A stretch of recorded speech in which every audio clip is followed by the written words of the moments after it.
நேற்று ஒரு நோயாளி கேட்ட விஷயம் உண்டு. பட் ப்ரெஷர் எனக்கு நார்மல் ஆயிட்டு, அப்ப நான் டேப்லெட்டை விடலாம் தானே, சரியானே? இப்படி சில ஆட்கள் கேட்கறது. கொலஸ்ட்ரால் நார்மல் ஆகிட்டு எனக்கு டாக்டர்ஸ் என்ன கொலஸ்ட்ரால் இல்லையாம், ரிப்போர்ட் பார்த்து இல்லையாம் சொல்றது. இல்லையாம் இல்ல, கொலஸ்ட்ரால் இருக்கணும் கட்டாயம், ப்ரெஷர் இருக்கணும். ப்ரெஷர் இல்லாட்டியால் டெத் மகத்து. ப்ரெஷர் இருக்கணும் ஒரு ஆளுக்கு, சீனியும் இருக்கணும். சீனி இல்லைன்னு சொல்றல, சீனி இல்லை, ப்ரெஷர் இல்லை, கொலஸ்ட்ரால் இல்லைன்னு இல்லை, எல்லாம் இருக்கணும். நார்மலா இருக்கணும், இருக்க வேண்டிய அளவுக்கு இருக்கணும், சரியானே? அப்ப ப்ரெஷர் நார்மலுக்கு வந்தோடனே கூட பேர் என்ன செய்யறேன்டா, அப்ப டேப்லெட்டை நான் நிப்பாட்டலாம் தானே நார்மலுக்கு. சரி, இது வந்து பிழையானது, சரியானே? கொலஸ்ட்ரால் நார்மல்னாலும் நீங்க நிப்பாட்டே இல்லாது, என்ன சீனி நார்மல்னாலும் நிப்பாட்டே இல்லாது. ஏன்னு சொல்லிச்சுன்னா உங்களோட ப்ரெஷர் நார்மலுக்கு வந்திருக்கிற இதோட குளிசையோட. இப்ப குளிசை இல்லாமக்கு நார்மல்னா உங்களுக்கு டேப்லெட் தேவையில்லையே. உங்களுக்கு ப்ரெஷர் குளிசையே ஸ்டார்ட் பண்ணின, கொலஸ்ட்ரால் குளிசையே ஸ்டார்ட் பண்ணினு சொல்லிச்சுன்னா உங்களோட ரிப்போர்ட் ஒன்று ப்ரெஷர் கூட காட்டிருக்கும், அல்லது உங்களுக்கு ஏதாவது வருத்தம் வந்து போர்டில் அட்மிட் பண்ணின டைம்ல ப்ரெஷர் கூட இருந்திருக்கும், சரியானே? அப்ப குளிசையை பாவிக்கிறதால உங்களோட ப்ரெஷர் வந்து கொலஸ்ட்ரால் சீனி எல்லாம் நார்மல்ல இருக்கும். அப்ப நார்மல்ல வச்சுக்கொள்ள தானே வேணும் நாம. அப்ப நார்மல்ல வச்சுக்கொள்றதுக்கு என்ன டோஸ் குளிசைய எப்படி பாவிக்கமோ அதை பாவிக்கணும். அப்ப அதை நாம குறைச்சோம்னா என்ன செய்யும், கூடும், சரியா? அதை எல்லாரும் விளங்கிக்கொள்ளணும், சரியா? அதாவது குளிசையோட தான் நம்மளோட நார்மல், டேப்லெட்டோட தான் நம்மளோட நார்மலா இருக்கு. அதனால நாங்க டேப்லெட்டை வந்து நிப்பாட்டத்தை பத்தி யோசிக்க கூடாது. நார்மலை விட குறையுதுண்டா, நார்மலா இருக்க வேண்டிய அளவை விட குறையுது. ஒரு ஆளுக்கு ப்ரெஷர் 120 130 வரையும் இருக்கலாம், 140க்கு போகப்படா மேலுக்கு. இப்ப கீழுக்குள்ள ப்ரெஷர் வந்து ஒரு ஆளுக்கு 80 70க்குள்ள இருக்கணும், சரியானே? இப்ப 90க்கு போகப்படா கீழுக்குள்ளது. அதாவது ஹார்ட் அடிக்கிறது ஒரு ரெஸ்ட் ஆகுறது, அடிக்கிறது 120, ரெஸ்ட் ஆகுறது 80, திருப்பி அடிக்கிறது 120, ரெஸ்ட் ஆகுறது 80, சரியானே? அதான் அந்த மேலுக்கும் கீழுக்கும் போடுறது, சரியானே? அந்த மேலுக்கு போடுவாங்க. அது மேலுக்கு உள்ளது 140க்கெல்லாம் பெறப்படாது, கீழுக்குள்ளது 90க்கு மேல போகப்படாது, சரியானே? அதே மாதிரி ப்ரெஷர் லோவாகவும் படா. லோன்னு சொன்னா இப்ப 100 விட குறைய, மேலுக்கு அடிக்கிறது 100 விட குறையப்படா, சரியானே? அதே மாதிரி ரெஸ்ட் அடிக்கிறது 70க்கு கீழே போகப்படாது, சரியானே? அப்ப நீங்க டாக்டர்ஸ் பார்த்து போட்டு உங்களோட ப்ரெஷர் லோ ஆயிடுச்சுண்டா, நார்மலையும் விட குறைஞ்சிச்சுண்டா உங்களோட டோஸ் என்ன செய்வாங்க, குறைப்பாங்க. 50 மில்லி பாவிக்கிறது 25 ஆக்குவாங்க, 2 நேரம் போடுறத 1 நேரம் ஆக்குவாங்க, சரியானே? இப்ப 2 சாதி போடுறத 1 சாதி ஆக்குவாங்க. அது டாக்டர் தான் செய்யணும், அல்லது நீங்க சரி ஞாபகப்படுத்தலாம். இப்ப டாக்டர் சில போல பிஸியா இருக்கக்குள்ள கிரௌடுக்குள்ள மறந்தாலும் நீங்க கேட்கலாம், எனக்கு போன முறையை விட ப்ரெஷர் வந்து இப்ப குறைஞ்சிருக்கு சார் டாக்டர், குறைக்கலாமான்னு சரி ஞாபகப்படுத்தலாம், சரியானே? அப்ப அப்படித்தான் செய்யணும் மொழியை நீங்களாக அந்த குறைச்சு கொள்ள கூடாது, சரியானே? அதே மாதிரிதான் கொலஸ்ட்ராலும், சரியானே? இப்ப நார்மலுக்கு வந்தா குளிசையை விடுற, கொலஸ்ட்ரால் சாப்பிட விடுறோமா இல்லையே? இப்ப கொலஸ்ட்ரால் நார்மலா போயிட்டு டாக்டர் என்ன செய்யற, கொலஸ்ட்ரால் குளிசையை விட்டுற, ஆனா பொரியலை சாப்பிடுற, என்ன ஈரலை சாப்பிடுற, சம்சாவை சாப்பிடுற, என்ன எண்ணெயில போட்டதெல்லாம் சாப்பிடுற, குளிசையை மட்டும் நிப்பாட்டுற.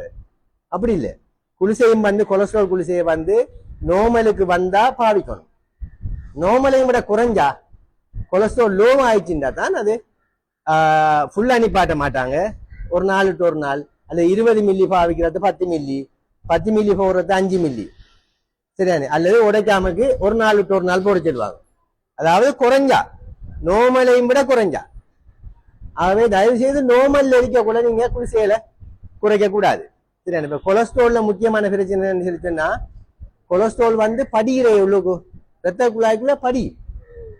கொலஸ்ட்ரால் ரத்தத்தில் இருக்கும், ரத்தத்தில் இருக்கிற என்ன செய்யும்டா குழாயில படி, சரியா? இப்ப நீங்க உங்களுக்கு தெரியும், இப்ப உப்பு இருக்கு தானே, உப்பு எப்ப உறையும், அதுல இருக்கிற நீரெல்லாம் வந்து குறைஞ்சி உப்பு வந்து கூட கொல படியும், என்ன? இப்ப சீனி தண்ணியும் அப்படித்தானே, சீனி வெறும் தண்ணி மாதிரி இருந்தா படியாது, நல்ல சீனி கூட இருந்தா அதுல படியும். அது மாதிரிதான் நம்மளோட உடம்புல இப்ப கொலஸ்ட்ரால் ரத்தத்துல தேவையான அளவுக்கு இருந்தா படியாது, கூடிச்சுன்னா என்ன செய்யும், உறைய தொடங்கும். அப்ப நாம படிஞ்சத்தை வந்து குளிசியால குறைக்கல, அதான் அவர்த்திக்கிற பிரச்சனை. அந்த உறைஞ்சி படிஞ்சது இருக்குதானே, இப்ப பாசி பிடிச்சத, சரியா? பாசி பிடிச்சத தண்ணி ஊற்றி போகாது, தேய்க்கணும், அப்படிதானே? பாசி பிடிச்சத உறைஞ்சினா தான் கலடும். அது மாதிரி ரத்த குழாய்க்குள்ள படிஞ்ச கொலஸ்ட்ரால நாம பிரஷ் போட்டு தேய்க்கலாமா? தேய்க்கலாம். ரத்த குழாயெல்லாம் பிஞ்சு போகும். அப்ப அதுக்கு செய்ய மாட்டாங்க. அப்ப அதனால நாம படிய விடக்கூடாது, கொலஸ்ட்ரால் படிய விடக்கூடாது. அப்ப நாம என்ன செய்யணும்? ரத்தத்துல கொலஸ்ட்ரால அளவுக்கு வச்சிருந்தா படியாது. கொஞ்சம் கூடிச்சுண்டா என்ன 200க்கு மேல போகக்குள்ள படியும். 200க்குள்ள இருந்தா படிக்கிறது படிய மாட்டா. அது தேவையான அளவு தானே நம்மளுக்கு தேவை. இப்போ கொலஸ்ட்ரால் ஒரு ஆளுக்கு தேவை, உடம்புக்கு தேவை என்ன? கொலஸ்ட்ரால்ல இருந்து நியாயமான ஹோமோன்கள் உற்பத்தி செய்யப்படுது. சரியானே? ஒரு ஆளை இயக்க வைக்கிறதுக்குரிய முக்கியமான ஹோமோன்கள் எல்லாம் கொலஸ்ட்ரால் இருந்து தான் வருது. அப்ப கொலஸ்ட்ரால் கட்டாயம் தேவை. இந்த மூளை கலங்கள் எல்லாம் கொலஸ்ட்ரால். நம்மளோட மூளை தனியே கொலஸ்ட்ரால். நரம்பு கலங்கள் அதெல்லாம் கொலஸ்ட்ரால். அப்ப நாம நல்லா மூளை வளர்ச்சி, மூளை இயங்குறதுக்கெல்லாம் அதான் சின்ன பிள்ளைகளுக்கெல்லாம் எல்லாம் எண்ணெயில போட்டு கொடுக்க சொல்லுவாங்க என்ன? முட்டையை மாஜரின்ல போட்டு கொடுப்பாங்க, எண்ணெயில பெரட்டி முட்டையெல்லாம் ஒம்லெட் மாதிரி போட்டு கொடுக்க சொல்றாதா? அப்ப இந்த மூளை வளர்ச்சிகளுக்கெல்லாம் கொலஸ்ட்ரால் தேவை. ஆகவே நாங்க கொலஸ்ட்ராலை போதிய அளவுக்கு வச்சுக்கொள்ள வேணும். கூடினா தான் நம்மளுக்கு அது பிளாக் ஆக்குறது. ஹார்ட்டுக்குள்ள பிளாக் ஆகுற, இங்க மூளையில பிளாக் ஆகுற, கால் நரம்புகள்ல பிளாக் ஆகுறதுல கொலஸ்ட்ரால் கூடினா. ஆகவே எல்லாத்தையும் நாங்க நார்மல்ல வச்சுக்கொள்ளணும். கொலஸ்ட்ரால் குளிசைய டாக்டர்கிட்ட நீங்க கேட்கலாம். இன்னைக்கு குறைஞ்சிட்டு தானே, குளிசையை குறைக்கலாமான்னு கேட்கலாம். நீங்களா குறைச்சிடாங்க. ஏனெண்டா ஒரு சின்ன ஒரு கொலஸ்ட்ரால் குளிசை 5 மில்லி 10 மில்லி குளிசை உங்களுக்கு மாரடைப்பு வராம தடுக்க போகுது. ஒரு குளிசை. இந்த குளிசையால உங்களுக்கு ஒன்றும் நடக்காது, ஒன்றும் பயப்பட தேவையில்லை. நீங்க அந்த பிழையான அபிப்பிராயங்கள் இருக்கு. குளிசையில 6 நாள் பக்கத்து வீட்டுக்காரால் சொல்றதை கேட்டு போடாம விடுறேன். டாக்டர் சொல்றதை கேட்கறதுல பக்கத்து வீட்டுக்காரால் சொல்றதை கேட்டு போடாம விடுறேன். அந்த ஒரு குளிசை உங்களோட உயிரை காப்பாற்றக்கூடிய குளிசை. சரியா? அதே மாதிரி தான் மூளைக்கு போற நரம்புகள்லையும் கொலஸ்ட்ரால் பாருஞ்சா பாரிசவாதம் பாருது. சரியானே? அப்ப நாங்க அதை நிப்பாட்டக்கூடாது. இல்ல அந்த சின்ன ஒரு குளிசை. இப்ப நீங்க ஹார்ட் அட்டாக் வந்தா வார விளைவு பாருங்க, மாரடைப்பு என்ன. அதுக்கு பிறகு கூட குளிசை குடிக்க வேண்டி வரும். மாரடைப்பு வந்தா அஸ்பிரின் குளிசை, குளோபிட் குளிசை, கொலஸ்ட்ரால் குளிசை, பிறகு திருப்பி இருதயத்துக்குரிய குளிசை அப்படின்னு சொல்லி ஒரு 4-5 சாதி குளிசை பாவிக்க வேண்டி வரும். இந்த ஒரு குளிசை போட முட்டத்தால அவே கொலஸ்ட்ரால் இருக்கிற ஆக்கள் மாரடைப்பு ஹார்ட் அட்டாக் வராம இருக்கணும்னு சொல்லி சொன்னா அந்த கொலஸ்ட்ரால் குளிசையை விடக்கூடாது. அது விசேடமா நம்மட சமூகம் இருக்குதானே, முஸ்லிம் சமூகம் என்ன ருசியா சாப்பிடுறாக்கள். அப்படித்தானே?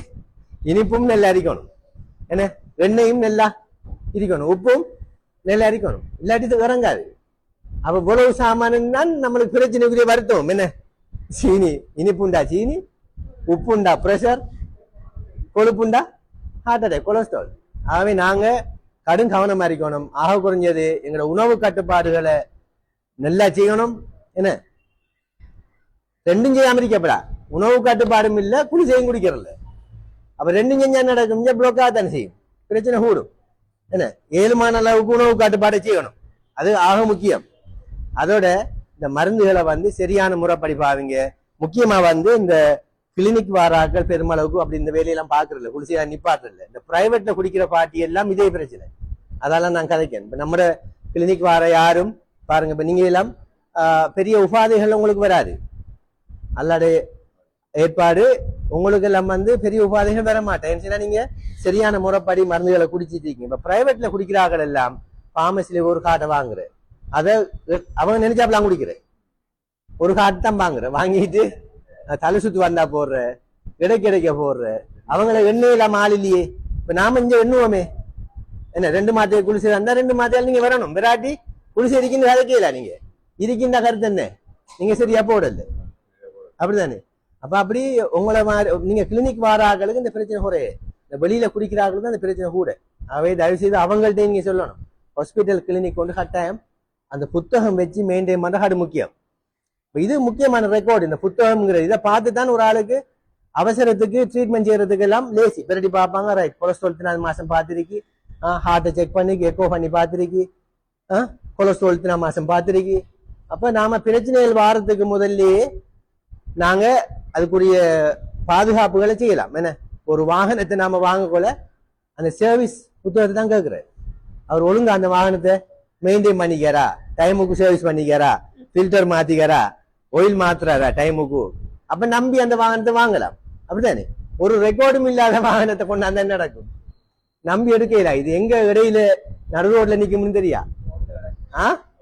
நடக்கும். அது மாதிரிதான் நம்ம உடம்பு. நாம இந்த புக்குங்கிறது ஒரு சர்வீஸ் ரெக்கார்ட். நாம இருக்கும் வரையும் ஆரோக்கியமா இருந்து அல்லாட நாட்டப்படி எப்ப மகத்திருக்கோ அது நடக்கும். ஆனா அதுக்காக வேண்டி நாம மடத்தனமா குளிசையை குடிக்காமக்கு நினைச்ச மாதிரி பாவிச்சுட்டு அல்லாட நாட்டம் இந்த நடக்கும்னு சொல்லப்படாது. அல்லாதான் இந்த அறிவை தந்தது, இந்த மருந்துகள் எல்லா உலகத்துல எல்லாத்தையும் படைச்சிக்கிறது அந்த சிகிச்சைகளை சரியா செய்யறதுக்கு. ஆகவே நீங்க மருந்துகளை சரியா பாவீங்க, குளிசைகளை டோஸ்களை குறைக்க வேணாம், வைத்திய ஆலோசனை இல்லாமக்கு நீங்க எதையும் மாற்றக்கூடாது. சரியானே? இப்ப நம்ம அழகா இப்ப ஒரு இந்த உங்களுக்கு இப்ப பிஸி எல்லாம் இல்லையே, இப்ப கிளினிக்ல குயிக்கா போறீங்க, இப்ப 2 மாத்தையை குளிச்சு தாரம். சரியானே? இடையில நீங்க செக் பண்ணணும். பிரஷர்கள் 2 மாத்தைக்கு போறதான்னு பாக்குறது இருக்காமக்கு நீங்க ஹாஸ்பிட்டலுக்கு வர டைமுகள்ல, ஏதாவது வேற வருத்தங்களுக்கு வர டைமுகள்ல, அல்லது ஏதாவது அறிகுறிகள் தெரிஞ்சாலும் ப்ரெஷர் செக் பண்ணணும். 24 மணி நேரமும் உங்களுக்கு ப்ரெஷர் பார்ப்பாங்க. நம்ம சைன் ஹாஸ்பிட்டல்ல 24 மணி நேரம் பார்ப்பாங்க. யாரும் உங்களுக்கு நாங்க ப்ரெஷர் பார்க்க மாட்டேன்னு சொல்ல மாட்டாங்க. சரியானே? அந்த பிள்ளைகள் முன்னுக்கு அந்த ரிசப்ஷன்ல ப்ரெஷர் பாக்ஸ் எல்லாம் வச்சிருக்கு. சரியானே? நீங்க செக் பண்ணலாம் எந்த டைம் தான் சரி. அதை செக் பண்ணி நீங்க ஆரோக்கியமா வாழணும்னு கேட்டு விடைபெறுகிறேன். நன்றி.